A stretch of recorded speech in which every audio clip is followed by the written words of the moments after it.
Assalamu alaikum. My name is Omer. I work as a counsellor, a young counsellor, and I'm here to answer some questions about mental health, inshallah.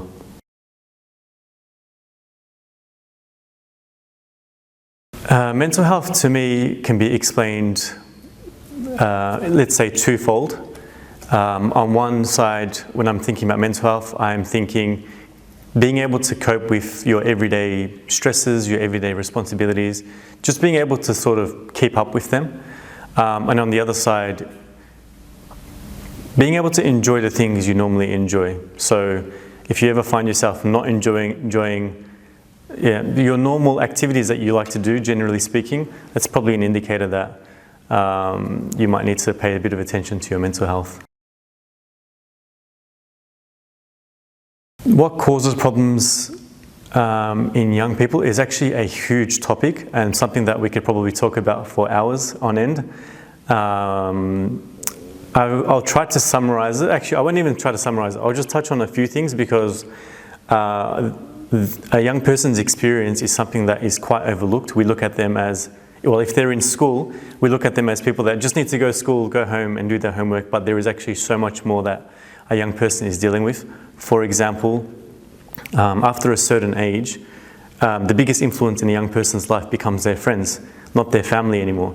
So the type of relationships that they have, the people that they hang around, this can be a big factor in how, in the overall well-being of a young person.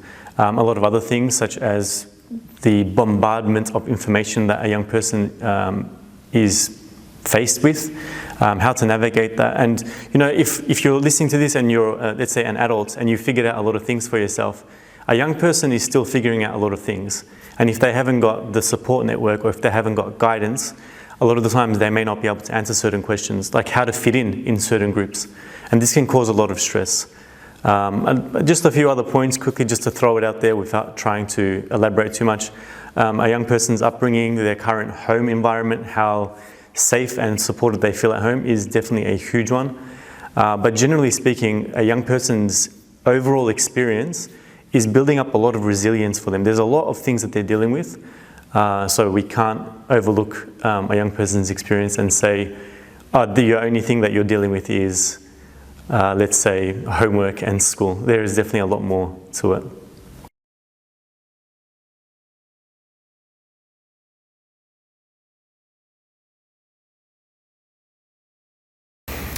Mental health in the Muslim community. I think the Muslim community faces similar issues just like any other community. We aren't excluded from what the wider community is experiencing.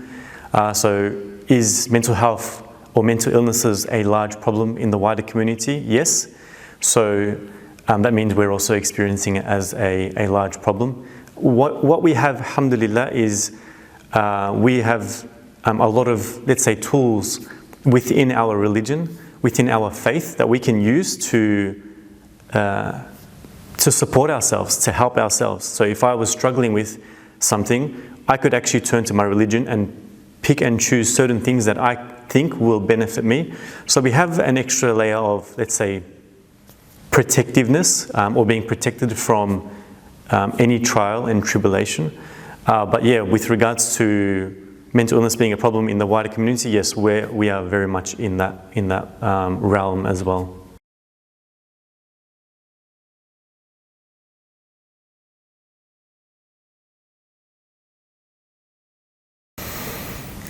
This is an interesting question.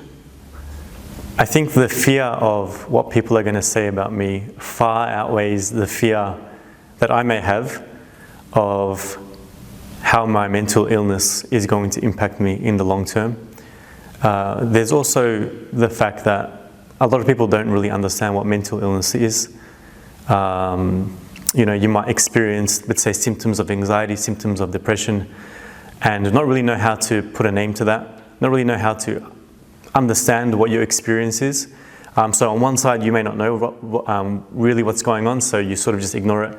On the other side, as I said before, I'm worried what people are going to say about me. You know, the common phrase, you know, there are different types of stigma, but one of the big stigma, especially in collective cultures, is what are people going to say about me? So I'd rather avoid going and telling people, or avoid going and seeking help. Just, there might be the odd chance that someone finds out. So, yeah.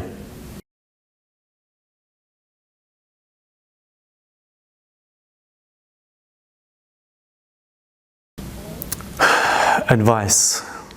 You know, what I tell a lot of people is, I probably have, you know, I've worked with a lot of people, thank God. I've been blessed to be able to help a lot of people. And at any given moment, I could probably pluck out so many different points of wisdom, not from myself, but from other people as well, pieces of advice. But usually there is one or two pieces of advice that are so applicable to certain situations. And I hope that I'm able to pick the right one for the person that is listening to this video and is in most need of that advice. And that the first thing that I would say is probably something a little bit different, and then I'll give you the common advice, which is try to take a moment to reflect on yourself.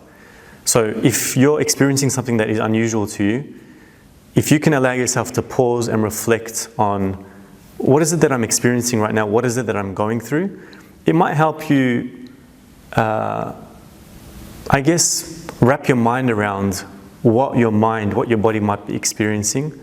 And then the more understanding you have of yourself, it may be easier for you to then go and speak to someone and seek that help, seek that support. And the reason why I went in quotation marks is we're so afraid of seeking that help when it comes to our mental illness. But legitimately, if you're able to be proactive rather than reactive, proactive in that if you experience something that is unusual to you and you're not really sure what it is, be proactive and take a step to get some help, speak to someone, because it's probably going to help you tenfold in the long run, rather than allowing that problem to amplify and become a lot worse, and then really needing to work through that problem when you could have gotten help early, gotten it sorted, and then dealt with it and gone on with your life.